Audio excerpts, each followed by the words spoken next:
Most people are terrified of being on stage, but I love it up here. I grew up as a dancer, and for me, there is nothing like the feeling of being on stage. And in that moment, when I am on stage, every cell in my body is roaring with the feeling of being alive, bold, and free. And in that moment, I am electric. Today, I'm going to ask you 5 questions. And before I do this, I want you to think about a life choice that you have in front of you, or an area of your life that you're not happy with. Do you have it? I'm going to guide you through these 5 questions, and for these to be effective, radical self-honesty is key. Question 1. When I think about this choice or decision, what are the physical sensations that I feel in my body? 2. If these sensations could speak, what would they say? 3. Does my body feel energized or drained when I think about moving forwards with this choice? 4. Can I take a deep breath easily when I focus on this option? And 5, what are the emotions that rise in my body when I sit with this decision? These aren't just questions. These are the key to unlocking a far deeper level of intelligence within you, one that many of us have become disconnected from. So when I was 24, my dancing career ended in a way that I didn't want it to. And I walked around for years saying that it wasn't my choice. But the truth is, it was. The short version is I didn't get into the best school, therefore I got into no schools. I banished every other offer from my brain and I retreated from the dancing world. And when I'm really honest with myself, in that moment of the retreat, what led to the retreat that I thought I wanted was safety, predictability, reliability, and relief. So I retreated, and I got what I thought I wanted. But it wasn't what I really wanted. I made the choice to leave the dancing world based on what made sense in my head. And although it brought me temporary relief, the choice has always haunted me. Why? Well, what I know now that I didn't know then was that I left a huge, important chunk of data out of the decision-making process. And when we leave this out, no matter what path we choose, what decision we land on, or what path we move forwards with, it's never going to feel like a full body yes.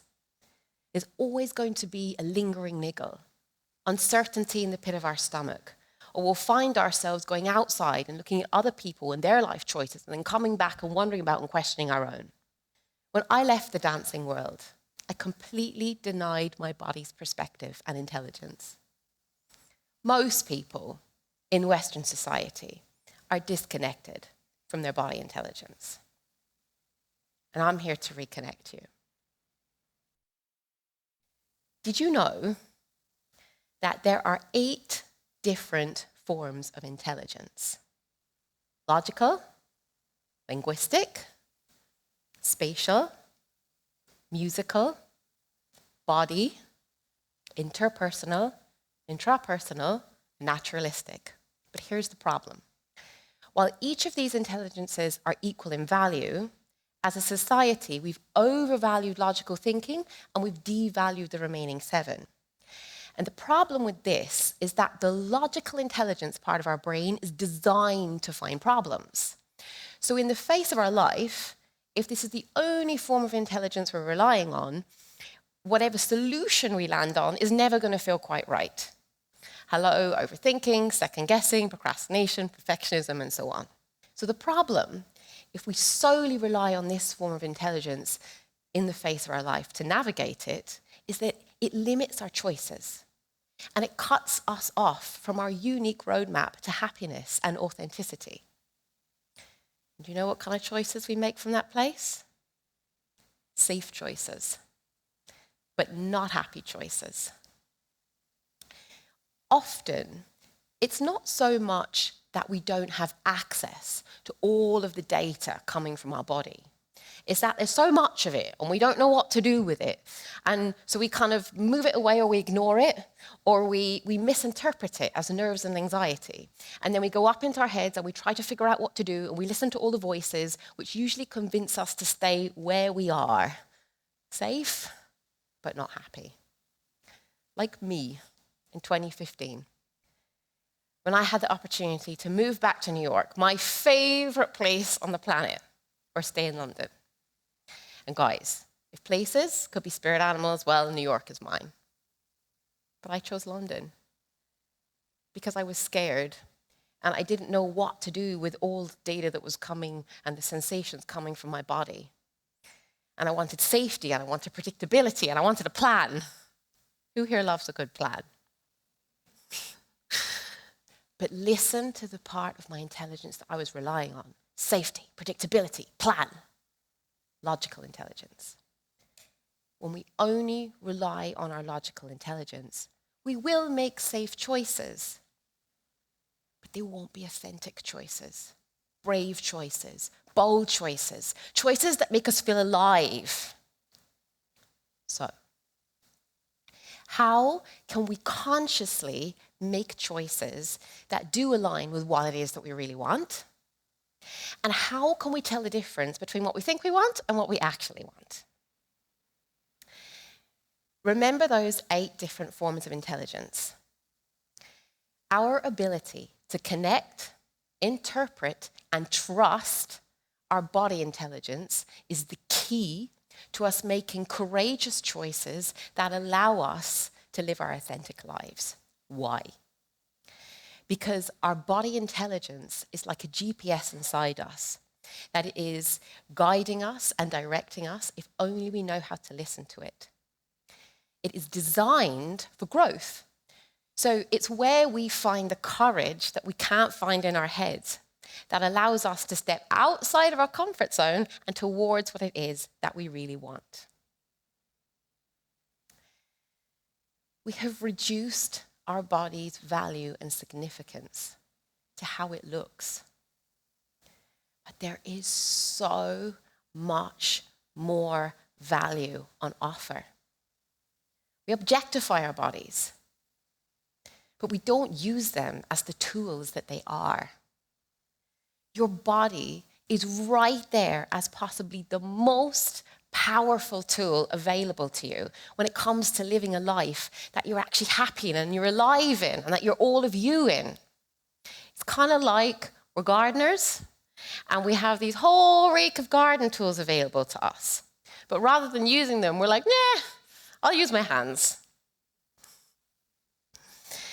In all my work with people in human potentiality, the 2 biggest challenges that I see on repeat are 1, the extent to which people are disconnected from what's going on below their neck, and 2, that people are so hardwired into their old behaviors that they find it difficult to be fluid enough to move into new behaviors.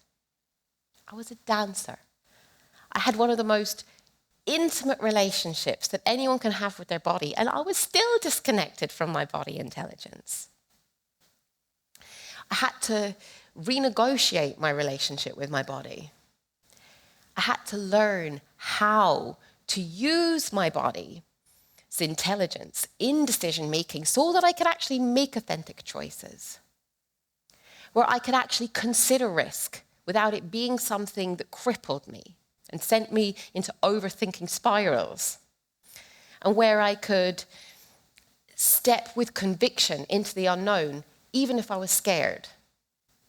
It became like having my own GPS that gave me the ability and the courage to actually take steps forwards on the path I wanted to go on without knowing all of the modes of transport required, even when I was at the beginning and wanted to get to the end.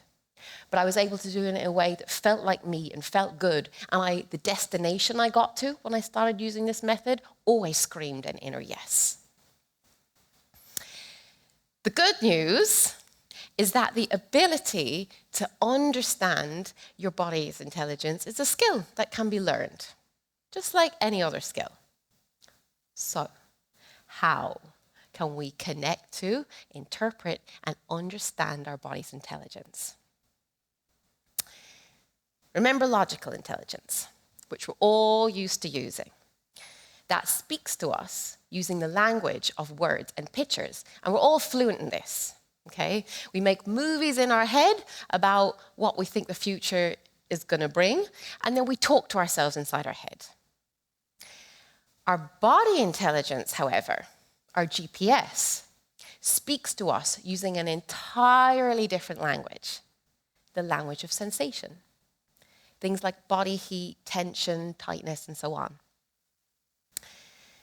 Somatic therapy, which focuses on the connection between our mind and our body, tells us that our body plays a significant role in helping us understand what we actually want and make desired choices. Often, our bodies respond to situations far before our conscious minds do. So, cultivating an ability to actually pay attention to the subtle cues that your body is giving you, such like a feeling of ease or tension in the stomach, can provide valuable intuitive guidance about what feels right or wrong for us. So how does this work in real life? Remember those 5 questions that I asked you at the beginning of this talk? If you incorporate them into any life choice or decision you have in front of you, you have no option but to include your body intelligence in the equation. So as you leave here today, I encourage you to start paying attention to the subtle signals that your body is sending you. Let your body be your guide, your compass, in making authentic choices that bring you to a life you actually want. Because without your body's intelligence, what intelligence is really driving us? Thank you.